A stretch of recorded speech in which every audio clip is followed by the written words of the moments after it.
A weekend vacation can easily cost you $1,000, even if it's just a 3-day weekend road trip. I can go camping for the weekend for under $100, and honestly, I enjoy it more. I'm gonna break down some of the costs of a traditional hotel Airbnb vacation versus a cost of a 3-day weekend camping vacation and show you guys why I choose camping every time. We're going to compare a typical long weekend, say Memorial Day weekend, Labor Day weekend, something like that, of two different kinds. One will be an Airbnb or a hotel. Say you drive up to New Hampshire, you stay in an Airbnb for 3 days, or you drive up to New Hampshire, you stay in a hotel for 3 days, versus going to the same area, but bringing a camper and staying at one of the state park campgrounds, or even boondocking, because they do have dispersed camping up there as well. If you were taking a vacation using an Airbnb or a hotel, if you have a hotel, you're eating out for literally every meal because you can't cook. If you have an Airbnb, you can cook a few meals, but you're definitely going to eat out. Different activities that you do versus when you're camping versus when you're on kind of a laid back, calm vacation. Camping example would be either you have a camper, you have a pop-up camper in your truck like I have, or a tow behind your travel trailer,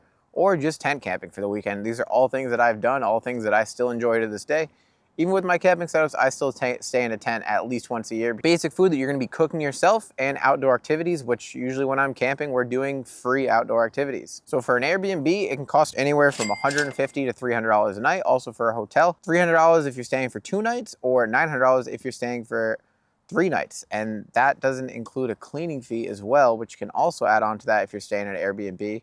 There's some pretty significant fees that they charge on top of everything. It's not unreasonable to expect you have to spend $1,000 for a place to stay for a 3-day weekend, especially because it's probably peak season. Everyone's trying to go on vacation at the same time, so they do jack up their prices a good amount on long weekends. For food, if you're going out to dinner, you're probably spending $25 to $30 per person per meal. That's just what it costs nowadays to go out to eat. It's kind of insane. Obviously, if you're an Airbnb, you're probably gonna cook a meal or two at home. You might have some leftovers you can eat the next day. It's not too unreasonable to expect for you to spend $100 to $200 for something to eat for the weekend if you're not cooking for yourself every meal. Activities, there's some cool stuff you can do up there in New Hampshire. You can go on some train rides, go on a moose tour, go mini golfing, go to an activity park. There's a whole bunch of tourist things up there that people can do, and I'm not knocking them.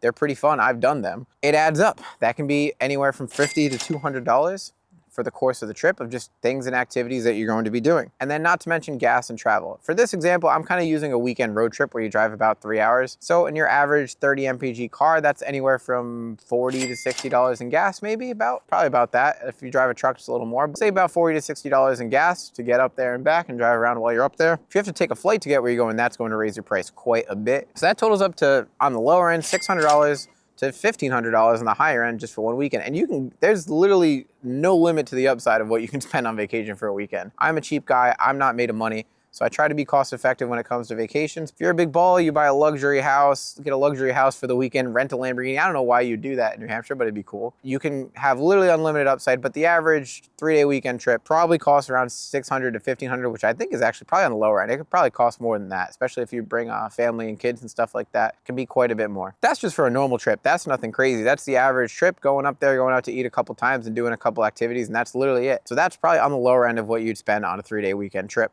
All right, so now we're gonna talk about camping. So if you were to stay at any of the state park campgrounds, I think currently they charge $30 a night or something like that. 3 nights is $90. That is under $100 for a place for you to park your camper all weekend. They have bathrooms, showers, and that's pretty much it. But you get a table and a campfire pit, which is all you need if you have your own camper. Under $100 for a place to stay for the weekend. Might be tough to get a campsite on a long weekend like that. You'd probably have to show up on Thursday night, to be honest, but there are some state parks that you can reserve. For food, if you're going camping, you're probably staying in the middle of nowhere, so you're probably not gonna wanna have to drive to go get dinner every time. Our favorite campground that we stay at on the Kagamangos Highway, it's about 40 minutes to the nearest restaurant. So guess what you're doing? You're cooking your meals because you don't want to drive 40 minutes every time you have to eat. So in that case, you're probably spending $30 to $60 in groceries for the weekend. Especially if you get real cheap, just get a pack of hot dogs and a pack of eggs. You can get real cheap with the food. So that costs you probably about $30 to $60 in food. It's probably the lower end. If you're going with a bigger group, I'd say it's probably $30 to $60 per person for food. For activities, if you're like me, you don't really need to spend money on activities. You can go hiking, which is free.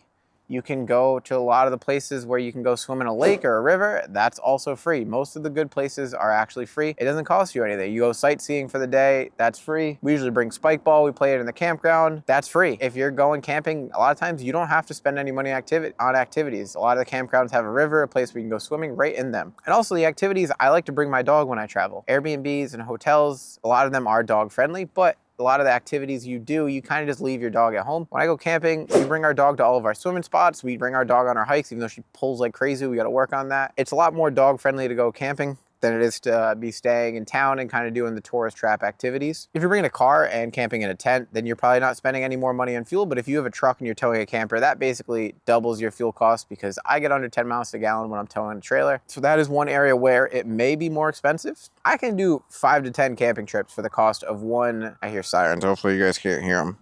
I'm gonna wait until they're done just in case. But yeah, the total for a nice camping weekend is about $50 to $200, depending on how much fuel and how far you're going. There's also places where you can stay for completely free to camp. The dispersed camping areas are very cheap, and you can definitely stay there for much lower prices. So here's the thing about camping. You have to get a camper, you have to get camping equipment.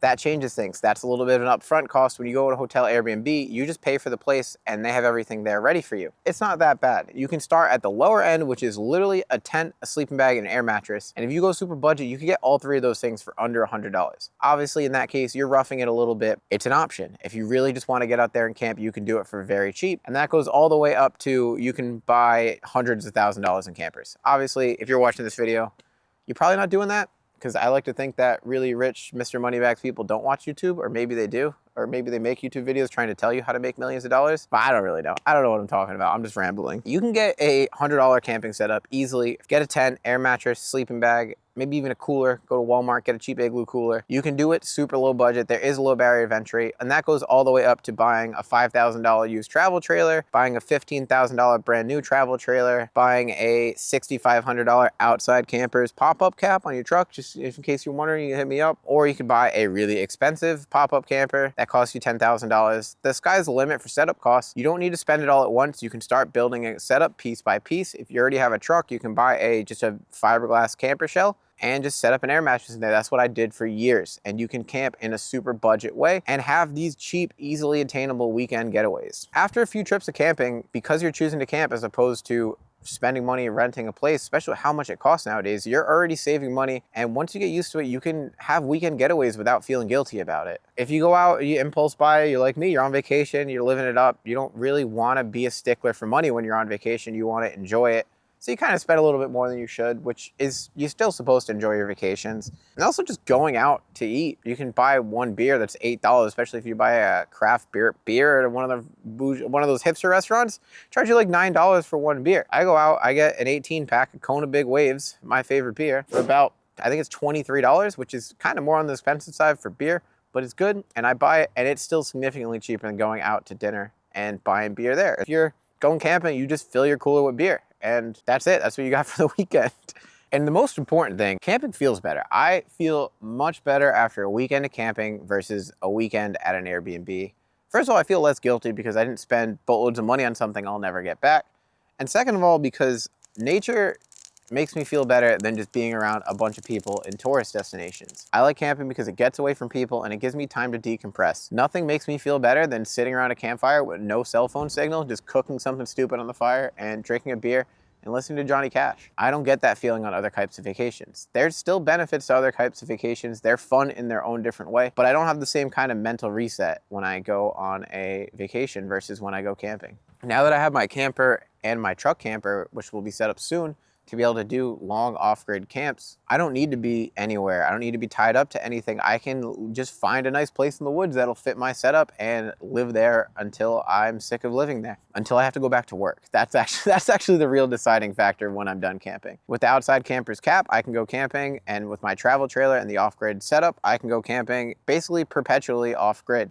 Another thing about the upfront cost of purchasing a camping setup versus going on vacation. When you go on vacation, you're not getting any of that money that you spend back. Sure, you're getting it back for the fact that you went on vacation and you enjoyed yourself. That's valuable too. When you buy stuff to go camping, it still kind of holds a value. If you buy a camper, you can sell it when you're done camping. If you buy a cap or setup camping gear, you technically can resell it. So even though there is an upfront cost, the upfront cost is a little bit smaller because you can sell that stuff afterwards. With a vacation, you're spending that money and that's it. That's a big reason of actually why I bought my own camper, because I looked into renting a camper and it was going to cost me about $5,000 to rent a camper for 2 weeks, and I figured I could buy a camper for that price and sell it when I'm done and lose less money. And that's the entire reason I kind of got into using my travel trailer for camping, and I'm glad I did, just because I wanted to be able to, instead of just basically using your money to go on a vacation and it being gone when you're done, instead I have a camper that I could now sell, but I don't want to get rid of it. I love it and I'm keeping it for as long as I possibly can. Camping isn't just cheaper, it completely changed the way I travel. I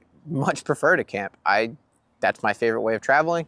Kind of gets you out into the woods and helps you experience things and really gives you a chance to relax. Instead of spending thousands of dollars on one trip a year, you could spend a few $100s each trip and go on 6 to 10 trips a year and get the chance to kind of decompress a heck of a lot more. If you're like me and you basically thrive on the fact that you have something to look forward to, camping's important, because instead of having one trip a year to look forward to, you have 6 trips to look forward to, which makes things a lot easier to get through when you have a crappy day at work. If you've been thinking of getting into camping, tell me why, tell me how you plan on starting, do some research, find some good camping areas near you. I live in Massachusetts. It's not the most beautiful nature place, but there's places that are within a weekend drive where I can go camping regularly. If you want to learn more about camping setups, I have other videos talking about that. I have some things on the way for my truck camping setup that I'm very excited for, that I'm going to put some more videos up soon. I also have a company called Outside Campers that sells pop-up camper caps. If anyone's interested in those, that's not a very entry-level camping thing, but if you're interested, they're a great setup to be able to get you out in the woods. Check out my other videos if you're interested in this stuff. We're going to be making more,